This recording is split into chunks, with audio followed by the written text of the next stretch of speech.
Good morning, children. In my last video, I have completed your syllabus of history and civics of class 10th. Okay, today onwards, I'm going to do the revision of your first. I'll revise for civics and then I will start the revision of history, children. Okay, so as I have completed your Supreme Court, okay, then let me revise once the Supreme Court chapter itself today, and then I will continue tomorrow with your this chapter which is called the precedent. Okay, so let me do the revision. Like I have started the Supreme Court by saying you that about explaining you about the judiciary.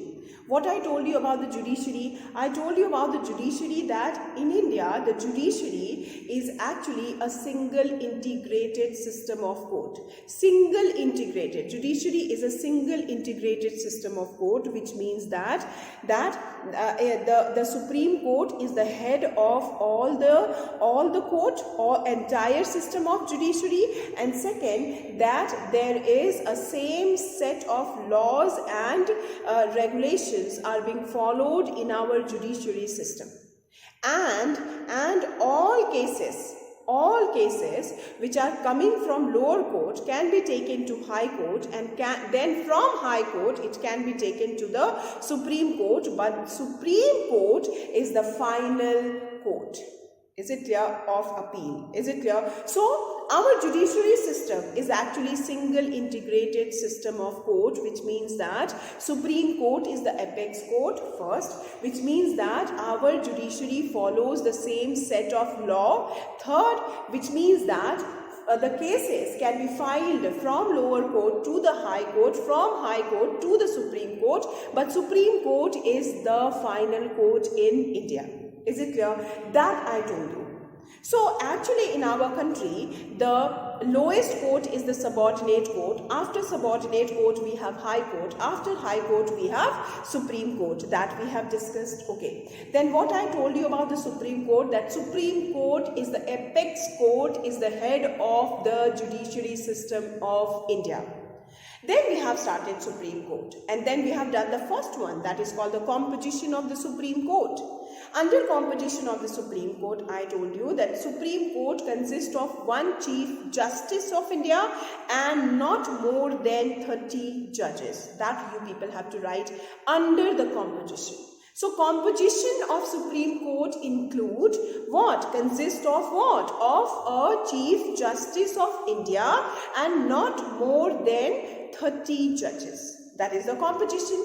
Then we have discussed the qualification of the judges of Supreme Court. Okay, what qualification are needed in the judge so that he can be made the judge of the Supreme Court? Like the first one is the person has been for at least 5 years a judge of a high court or 2 or more such court. Okay, so if a person has an experience of 5 years, has experience of the practice of 5 years as a judge in any high court or 2 or more court, then he is eligible to become the judge of Supreme Court. Second qualification, that the person must be at least for 10 years an advocate. The person must have a 10 years practice as an advocate in the high court or 2 or more such court.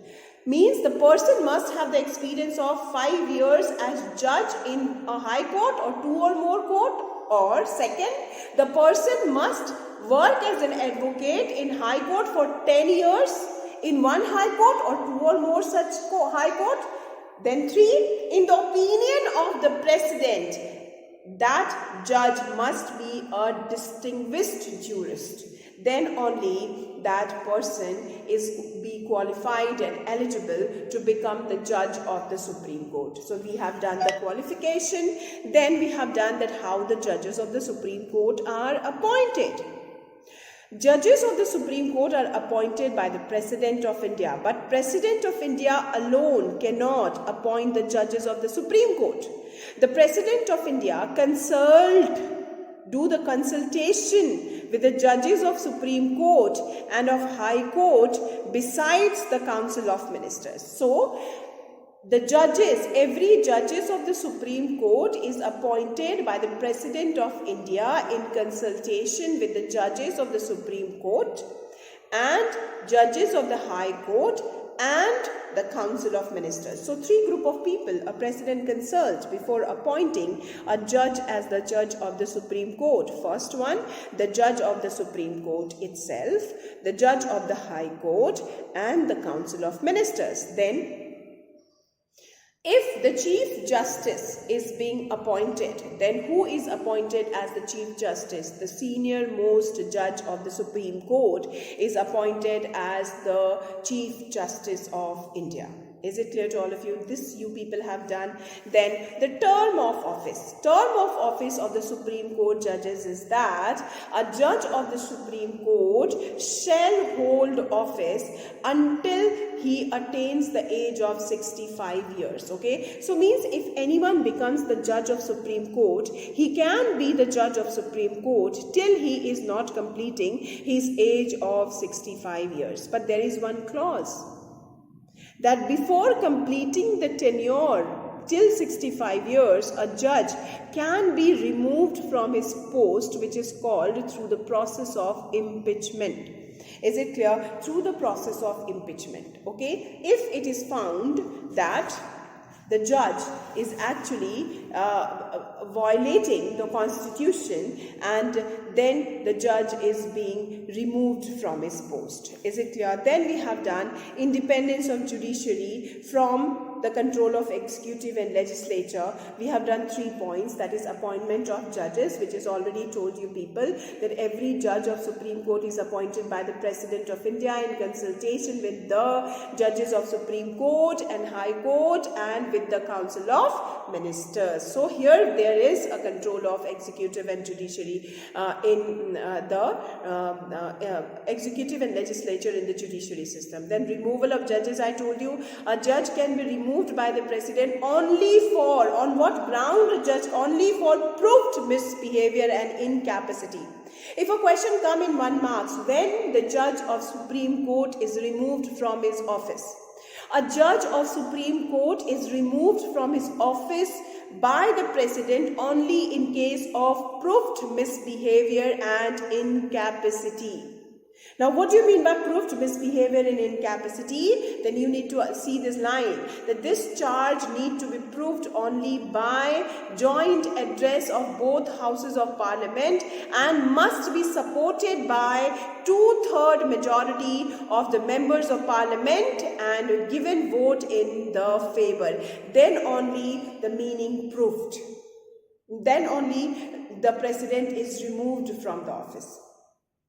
Third point, security of tenure means the president tenure is secure till the age of 65 until and unless he is removed by the President of India on the ground of proved misbehavior or incapacity. Is it clear? So this we people have completed. We have done competition of the Supreme Court. We have done qualification to be appointed as the judges of Supreme Court. We have done appointment of the Supreme Court. Then we have done independence of judiciary from executive and legislature, only 3 points. And then we have started the last topic, which is called jurisdiction and powers of the Supreme Court. Is it clear to all of you? So that I am going to explain you tomorrow, children. That I am going to do the revision tomorrow. So for today only this much. Thank you, children.